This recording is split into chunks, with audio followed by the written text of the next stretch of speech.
2021 का बंगाल का इलेक्शन होने जा रहा है और इस वक्त सबकी निगाहें बंगाल में 30% जो माइनॉरिटी वोट है उसको लेकर के है। इस वक्त हम लोग है बंगाल बीजेपी के हेडक्वार्टर में। मेरे सामने बीजेपी के माइनॉरिटी मोर्चा के राष्ट्रीय अध्यक्ष जमाल सिद्दीकी साहब है और बंगाल के जो अध्यक्ष माइनॉरिटी मोर्चा के अली हुसैन साहब है। मैं पहले जमाल साहब से बात करूँगा। जमाल साहब, अभी मेरा ऐसा मानना है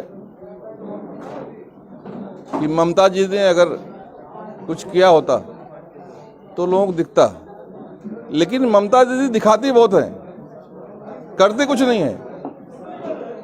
रमज़ान महीने में वो स्कार्फ बांध लेती है, रोज़े रख लेती है, नमाज अदा करती है, रोज़ा खोलती हैं। इसलिए हमारे लोग बोलते हैं बाबा अपना धर्म पालो ना, तुमको दिखावा करने की क्या ज़रूरत है। अगर सही में तुम दोस्त हो तो उनका काम करो। उनको रोजगार नहीं है, उनको शिक्षा नहीं है, उनको स्वास्थ्य की सेवाएं नहीं है, उनके गांव में सड़क नहीं है, वो दो ना। तुमको ये अपीजमेंट करने की आवश्यकता है। किसी के धर्म को मानने के लिए दिल में श्रद्धा होनी चाहिए। दिल में श्रद्धा नहीं है दीदी के, सिर्फ दिखावा है कि लोग देख लें और समझ जाएं कि हम ही उनके हमदर्द हैं और हमको वोट दे दें। अब ये नहीं चलने वाला है। मान लीजिए बीजेपी अगर 2021 में बंगाल में आती है तो क्या मुसलमानों के लिए वो क्या एक्स्ट्रा देगी? बीजेपी ने कभी किसी धर्म के लिए काम नहीं किया है।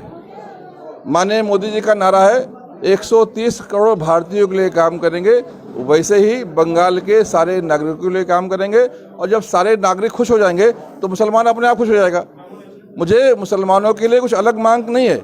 आप अगर हमारे वेबसाइट पर जाकर देखेंगे अल्पसंख्यक कार्य मंत्रालय के, तो चाहे वो हाउसिंग का मामला हो, चाहे वो एजुकेशन का मामला हो, चाहे वो पुलिस के गुंडागर्दी का मामला हो, चाहे वो स्वास्थ्य का मामला हो, सारे मामलों में बहुत सारे रिपोर्ट जो लागू किए गए हैं, बहुत सारे इस पर काम हुआ है। और जो कुछ काम बचा हुआ है केंद्र सरकार भेजती है यहाँ पर, वो लागू नहीं हो पाता है। उस सरकार के बनने के बाद हम जो अल्पसंख्यक समाज के लोग हैं, जो गरीब हैं, जो पिछड़े हैं, जो शोषित हैं, जो वंचित हैं, उनको आगे लाने के लिए हम लोग जरूर काम करेंगे। क्योंकि जिस चीज़ को हम पहचानते नहीं हैं हम उससे डरते हैं। हमारी पहचान गलत बताई गई है। हमें उस पहचान को जो गलत बताई गई है, सही मानों में भारतीय जनता पार्टी की सोच क्या है, भारतीय जनता पार्टी क्या है, ये हम लोगों को तो लेकर जाना है। और मुझे लगता है कि हम उसमें कामयाब हो रहे। पश्चिम बंगाल में अली दवा के नेतृत्व में, हमारी महफूजा जो बहन है इनके नेतृत्व में, जो हमारी कार्यकर्ता, हमारे सब कार्यकर्ता काम कर रहे, इनके साथ जाकर लोगों को भारतीय जनता पार्टी बताया गया कि भारतीय जनता पार्टी किसी धर्म के खिलाफ नहीं है, मजहब के खिलाफ नहीं है, संप्रदाय के खिलाफ नहीं है, किसी भाषा के खिलाफ नहीं है। भारतीय जनता पार्टी जो देशद्रोही ताकतें हैं, जो देश को तोड़ना चाहते हैं, खाते तो यहाँ के हैं, गाते पाकिस्तान के हैं, हम उनके विरोधी हैं।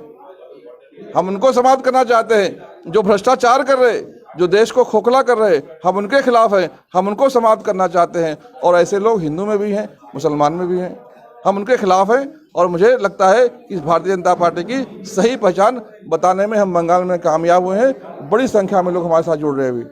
अभी हाल ही में जेपी नड्डा जी आए थे, बंगाल में आए थे, अमित शाह जी आए थे। दोनों ने कहा कि बंगाल में सीए लागू होकर रहेगा। सीए को लेकर बंगाल के जो मुस्लिम समाज में एक डर है, भय है। आप इसमें क्या कहें? सीए तो लागू हो गया, कानून बन गया है, पर सीए कानून में ऐसा नहीं है कि उधर से पाकिस्तान से 2 फ्लाइट हिंदुओं की आएगी और बंगाल से 4 फ्लाइट मुसलमानों की जाएगी। सीए में जो हिंदू भाई प्रताड़ित होकर, जो पाकिस्तान के अल्पसंख्यक प्रताड़ित होकर भारत में आए थे, पिछले 50-60 सालों से यहाँ पर रह रहे, उनकी दूसरी तीसरी पीढ़ी है, लेकिन उनको पहचान नहीं मिला, नागरिकता नहीं मिला।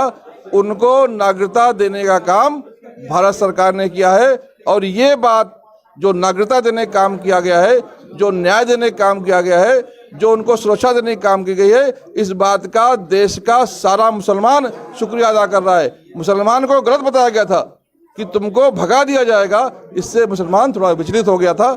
अब इस बात को हमने क्लियर कर लिया है। लेकिन आपके ही जो बंगाल के अध्यक्ष है दिलीप घोष ने कुछ दिन पहले बयान दिया था कि बंगाल के जो मुसलमान है अधिकांश जो है बांग्लादेशी, हम उसको बांग्लादेशी उनको भेज दिया जाए। अब दिलीप घोष जी ने संख्या के आधार पर बोला होगा, शंका के आधार पर बोला होगा। अगर कोई बांग्लादेशी है तो उससे हिंदुस्तान के किसी भी मुसलमान को कोई सिंपैथी नहीं है। अगर कोई पाकिस्तानी है तो उससे हिंदुस्तान के मुसलमान को कोई सिंपैथी नहीं है। हाँ, मैं गारंटी देता हूँ कि भारत का कोई भी मुसलमान देश से बाहर नहीं जाएगा। भारतीय जनता पार्टी उसके साथ खड़ी हुई है। भारतीय जनता पार्टी का एक एक कार्यकर्ता उसके साथ खड़ा हुआ है। अगर उसको कोई परेशान करने का काम भी करता है तो अल्पसंख्यक मोर्चा उसके खिलाफ खड़ा रहेगा। देखिए बांग्लार मुसलमान समाज এবং মাইনরিটি খ্রিস্টান তারপরে জৈন বৌদ্ধ সমস্ত সম্প্রদায়ের সংখ্যালঘু ভাইরা এবার বিজেপির পাশে এসে দাঁড়িয়েছে। 2021 বিজেপি 221 এরকম একটা পরিসংখ্যান আসবে, আমরা এটা লক্ষ্য করব। বাংলার মানুষ বিশেষ করে সংখ্যালঘু ভাইরা বিজেপিকে চায়, আর বিজেপিকে চায় বলেই যেখানেই যাচ্ছে মাননীয় দিলীপ ঘোষ, আমরা যেখানেই যাচ্ছি, কালকে জামালজি গিয়েছিলেন বনগাঁয়, 1000 মুসলিমরা জয়েন করেছে। সেই জন্য যেখানে বিজেপি যাচ্ছে সেখানেই সংখ্যালঘুদের যোগদান। সংখ্যালঘুদের আশা মানে তৃণমূলের একবারে নির্ঘাত সলিল সমাধি হবে, বিজেপি সরকারে আসবে। 2021-এ এখানে মমতা ব্যানার্জি হটে যাচ্ছে, বিজেপি আসছে, একটা 100% নিশ্চিত।